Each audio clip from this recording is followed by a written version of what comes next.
दुनिया भर में हवा का एक नियम है। जिस दिशा में पवन चलती है, हर चीज उसी तरफ मुड़ जाती है। लेकिन भारत के एक कोने में एक ऐसा स्थान है जहां विज्ञान, साइंस के घुटने टिक जाते हैं।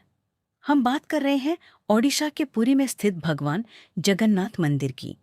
इस मंदिर के शिखर पर लगा ये पिटिटापावन ध्वज, फ्लैग, हमेशा हवा की विपरीत दिशा, ऑपोजिट डायरेक्शन में लहराता है। अगर हवा पूरब से है तो झंडा पश्चिम की तरफ उड़ेगा। आखिर क्यों? क्या ये कोई चमत्कार है या प्रकृति का कोई गहरा राज? विज्ञान कहता है कि समुद्र के किनारे दिन में हवा समुद्र से जमीन की तरफ चलती है और रात में जमीन से समुद्र की तरफ। लेकिन पुरी में यह नियम उल्टा है। यहाँ दिन में हवा जमीन से समुद्र की तरफ बहती है। लेकिन सबसे बड़ा सवाल वही है, वह ध्वज। 45 मंजिल की ऊंचाई पर लगा यह झंडा बिना किसी मशीन या तकनीक के सदियों से हवा को चुनौती दे रहा है। बड़े बड़े इंजीनियर और वैज्ञानिक इसका ठोस कारण आज तक नहीं खोज पाए। क्या यह सिर्फ एक संयोग है या फिर यह उस परम शक्ति की ओर इशारा है जिसके सामने प्रकृति भी अपना नियम बदल देती है?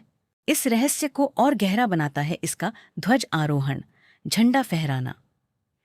पिछले 1800 सालों से बिना एक भी दिन रुके एक पुजारी 45 मंजिल ऊंचे मंदिर के शिखर पर चढ़ते हैं झंडा बदलने के लिए। जरा सोचिए, इतनी ऊंचाई पर जहां हवा का दबाव इतना तेज होता है कि किसी को भी गिरा दे, वहां ये पुजारी उल्टे पैर चढ़ते हैं। कहा जाता है कि अगर एक दिन भी यह झंडा नहीं बदला गया तो मंदिर के द्वार अगले 18 सालों के लिए बंद हो जाएंगे।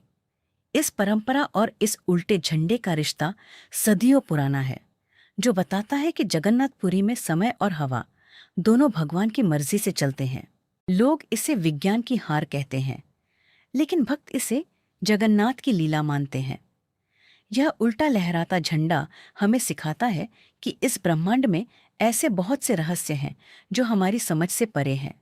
जब आप पुरी की गलियों में खड़े होकर उस नीले आकाश में इस ध्वज को देखेंगे तो आपको महसूस होगा कि हवा सिर्फ एक दिशा में नहीं चलती, वह उस तरफ चलती है जहां जगत के नाथ का आशीर्वाद होता है। क्या आपने कभी इस चमत्कार को अपनी आंखों से देखा है? कमेंट में जय जगन्नाथ लिखकर जरूर बताएं।